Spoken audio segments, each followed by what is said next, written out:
Minutos. Buenos días, gracias por la permanencia en la sintonía con la Z101. Los saludos a la gerencia de esta emisora que siempre ponen a disposición del pueblo dominicano esta estación con los objetivos de informar, orientar y educar al pueblo dominicano. Hoy es lunes 25 de noviembre, la conmemoración de la lucha en la erradicación de la violencia hacia la mujer. Pero también es lunes urológico en la receta médica de la Z. Los buenos días al doctor Pablo Mateo. Muy buenos días. Primero que todo agradecer a Dios que nos permite levantarnos cada día. Gracias a don Bienvenido Rodríguez y a su familia que nos da la oportunidad de llegar a todos ustedes cada lunes en los lunes urológicos. También pueden vernos por el canal 110 de Claro y 79 de Win. Iniciamos con el tip urológico de la semana. Si tienes problemas para orinar, como un flujo de orina débil, que te levanta mucho en la noche o que la orina no sale bien, esto podría ser un crecimiento de la próstata, ya que después de los 40 años de edad podríamos estar presentando sintomatología por el crecimiento de la próstata. Si no puedes orinar bien, es mejor atender estas cuestiones a tiempo antes de que se afecte la vejiga o que se afecten los riñones. Ante la duda, visite a su urólogo. Y continuando un mes, el mes de noviembre, que es el mes azul, que le llaman el mes azul o el mes de la salud masculina, con la finalidad de concientizar a la población masculina, pero también a la femenina, que nos ayuda a llevar ese mensaje a los hombres. Y voy a mencionar algunos tips importantes de salud masculina para que se tome en cuenta. El primero es que es importante que sepan que 1 de cada 6 hombres será diagnosticado en algún momento con un cáncer de próstata. Segundo, que el cáncer de próstata es la primera causa de muerte por cáncer en Latinoamérica. Tercero, que si tienes un familiar con cáncer de próstata, cáncer de mama, cáncer de ovario, debes evaluarte con tu urólogo o con tu uróloga a partir de los 40 años de edad, porque muchos cánceres son genéticos. Entonces es más frecuente que este paciente pueda desarrollar un cáncer a temprana edad que un paciente que no tenga el antecedente. También a ese hombre joven, ese adolescente, después de los 14 años, si sientes o te palpa algo anormal en el testículo, no pierdas tiempo. Visite su urólogo. Podría estar iniciando un cáncer de testículo, así como lo escuchan, desde los 14 años de edad. O sea que todas esas evaluaciones son importantes, porque si diagnosticamos una condición de esta a tiempo, podemos ofrecer un tratamiento curativo. Y le damos los buenos días a nuestro amigo y hermano Wellington Ledesma. Muy buenos días, maestro. Un placer compartir este rato con usted, Roberto. ¿Cómo estás? Buenos días, doctor. Muy bien. Y el saludo y el abrazo a todos los radioescuchas que en sus casas están, por supuesto, como siempre, favoreciéndonos con su sintonía. Y bueno, dentro de... Usted abarcó varios de los tips que nosotros utilizamos en el mes de la salud masculina para ir aclarando y concientizando a la población general en esos trastornos que son frecuentes, que muchas veces el cáncer de próstata tiene el protagonismo, pero hay otros que no se hablan tanto, y durante todo este mes nosotros hablamos de eso, y anteriormente habíamos hablado, Roberto, también de la concientización en lo que es la salud mental del hombre. Y a propósito de eso, pues entonces el tema de hoy, porque el tema me encanta, cuando se planteó, yo dije, vamos a tener la oportunidad de hablar algo que no siempre estamos hablando, y es crisis de la mediana edad en los hombres desde el punto de vista urológico. Y la crisis que el hombre tiene cuando entra en la mediana edad es algo que, por más que uno no lo quiera afrontar, y hablamos de eso fuera del aire, eso es así. Y bueno, nuestro invitado, el doctor Pablo Mateo. Profe. Sí, mira, es un tema muy, muy importante, muy interesante, porque creo que podemos llevar concientización a la población, como dije anteriormente, informaciones. A partir de esta edad, 35, 40 años de edad, empiezan a producirse cambios importantes en la salud del hombre, en el organismo, en su sistema reproductor, en la producción hormonal, en los niveles de colesterol, de glicemia, o sea, generalmente nos concentramos en algo, pero también hay cambios cardiovasculares, cambios de la conducta, porque a esa edad el que no ha logrado una meta o quiere una meta, o sea, son muchos contratiempos que se producen en ese periodo de tiempo, que yo pienso que debemos hablar de esa parte, de ese cambio que se produce a partir de esa edad.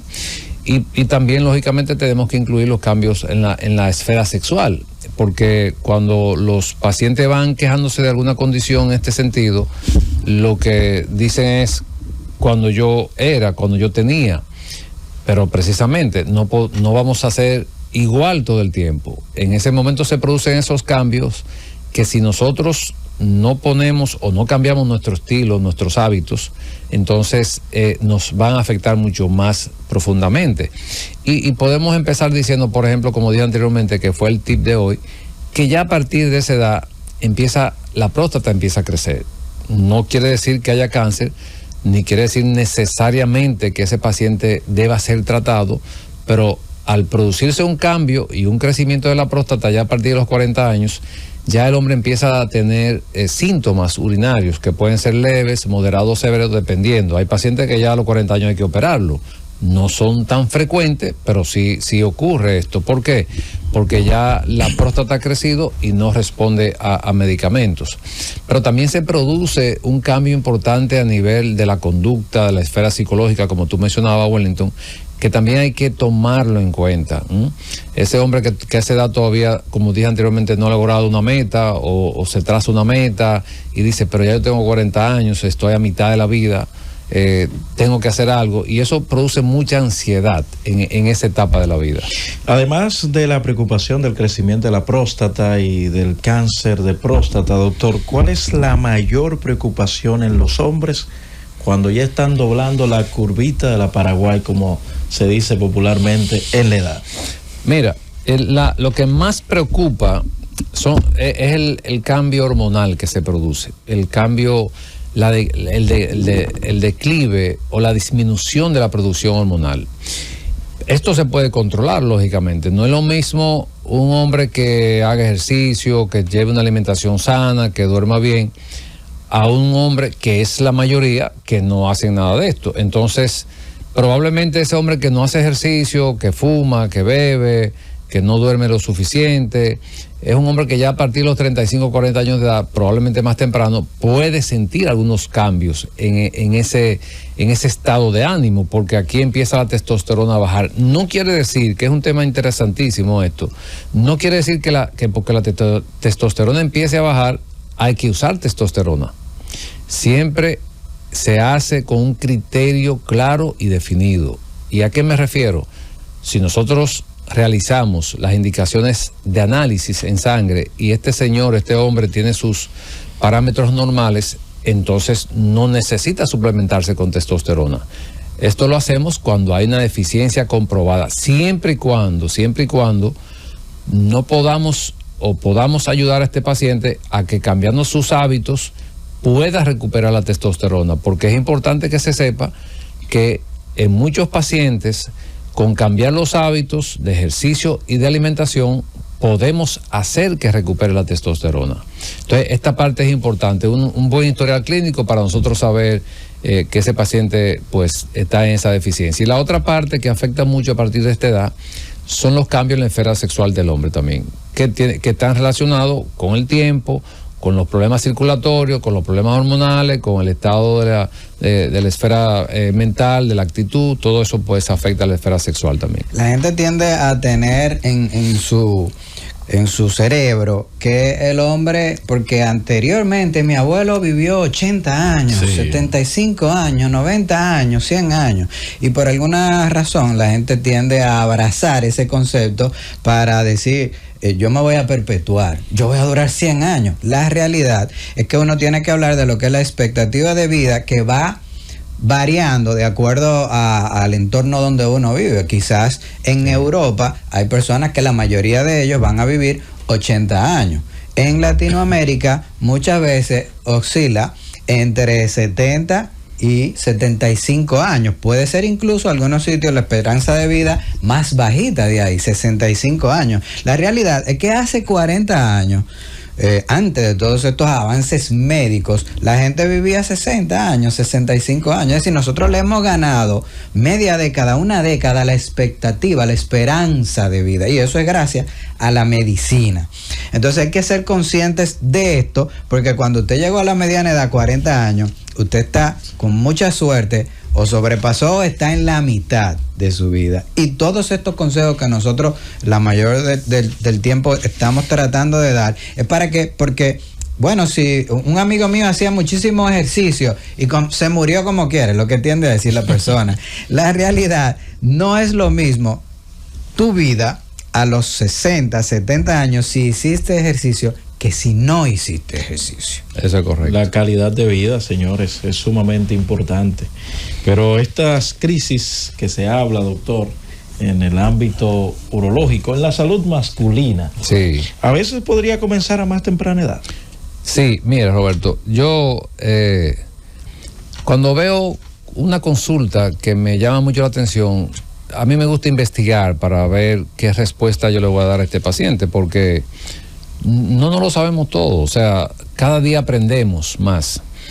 Y pienso en ti mucho porque tiene que ver mucho con la salud mental. Y como tú eres un profesional del área, pues entonces digo, esto le va a gustar a Roberto. Entonces yo estuve investigando, yo vi un paciente hace unas 3, 4 semanas con 23 años. Un paciente con un trastorno de disfunción eréctil. A esa edad eso es muy raro. Yo pensé en un momento que era psicológico, pero yo no asumo en medicina, yo investigo. ¿Por qué yo investigo? Porque he tenido pacientes de esa edad, no es frecuente, que al final han terminado en una cirugía porque tienen un problema congénito ya de nacimiento. Pero este paciente que hace ejercicio, no es hipertenso, todos sus análisis normales, el sistema circulatorio normal, y me comentó que él consumía marihuana a veces, pero después se sinceró y me dijo que la consumía con frecuencia. Entonces yo investigando encontré un estudio que dice que el uso frecuente de la marihuana está asociado en un alto porcentaje a los que la consumen a desarrollar un síndrome que se llama síndrome amotivacional. ¿Qué significa este síndrome? Que ese paciente, y esto yo cuando lo vi dije, yo tengo que leerlo porque ustedes saben que se ha vendido, que no importa, que se puede usar, e incluso en países está aprobada, pero oigan esto. Ese síndrome que produce el consumo de marihuana, que es un síndrome amotivacional se llama, disminuye la motivación, produce apatía, reduce la capacidad de experimentar placer, lo que lleva también a perder el interés en planes a largo plazo. Pero lo que más me llamó la atención es la reducción de la capacidad de experimentar placer. ¿Y por qué me llamó la atención? Porque me da la impresión de que ese joven que mencioné está en ese síndrome. No le importa, porque está en ese síndrome amotivacional. Parece una depresión, pero es diferente a la depresión. Sí. Entonces, y eso lo dicen los expertos en el comportamiento humano, lo dicen los psiquiatras. Entonces, este punto lo quise traer a colación porque estamos hablando de la salud masculina y estamos hablando de un joven que empieza a vivir 23 años con una condición de esta índole, que la próxima vez pues tengo que enviarlo a psiquiatría para que psiquiatría lo maneje, pero yo asumo que está en este síndrome. Muy posible. Sí, y la realidad es que muchas veces, si tú abusas de ese tipo de sustancias, pues tú vas a entrar dentro de una apatía que lo que más te importa quizás es eso, pero tú como ente social y socializando con personas a esa edad vas a tener muchachas que van a estar interesadas en ti y que van a querer vivir algunas experiencias que de acuerdo a cómo tú estás viviendo tu vida, pues entonces no va a poder reciprocar eso. Entonces, eso es así, cuando uno está entusiasmado, uno libera neurotransmisores y la dopamina y la oxitocina son lo que hacen que se despierte ese interés sexual, que son los neurotransmisores de los que se abusan cuando tú utilizas ese tipo de sustancias que por algo es que son prohibidas. Así es. Al llegar a esta curva de la vida, doctor, ¿a qué nivel pueden esas crisis de salud masculina afectar al individuo? ¿A qué nivel? Yo pienso que ahí intervienen muchos factores. Por ejemplo, y un factor que es frecuente, como mencioné anteriormente, que probablemente no tiene que ver necesariamente con el cambio de edad o con la obesidad o con los hábitos tóxicos, sino que probablemente tiene que ver con sueños no realizados. Yo creo que ese es uno de los aspectos que más puede afectar a ese hombre.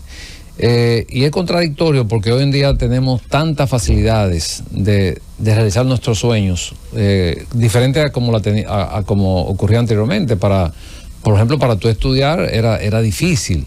Tú no tenías tanta facilidad como la tienes ahora. Para tú realizar cualquier entrenamiento era difícil. Yo siempre quise aprender inglés cuando era joven, no pude, porque yo vivía en un campo donde no había acceso a aprender un idioma. Sin embargo, hoy en día yo conozco jóvenes que han aprendido 2 y 3 idiomas en las redes, sin ir a ningún instituto, que han aprendido un trabajo sin necesidad de ir a un instituto. Entonces, yo pienso que hay probablemente una falta de motivación en algunos hogares que hace que ese individuo llegue a esa edad sin asumir un compromiso o sin lograr una meta o sin lograr un sueño.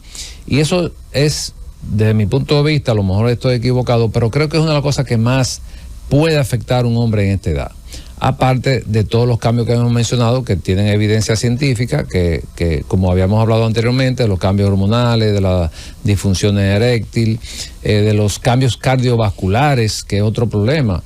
Muchos jóvenes falleciendo de infarto que se supone que están sanos, pero son individuos que se producen esos cambios, pero no se evalúan. Entonces este paciente te hace un evento y se muere sentado en su casa, en la oficina, en un gimnasio, pero nunca se ha hecho una evaluación por un cardiólogo. Sí. Entonces, yo pienso que esas son de los aspectos que más pueden afectar en esa etapa de la vida. Muy bien, vámonos a una pausa, al regreso continuamos en la receta médica de la Z. Llévatelo, Cundo.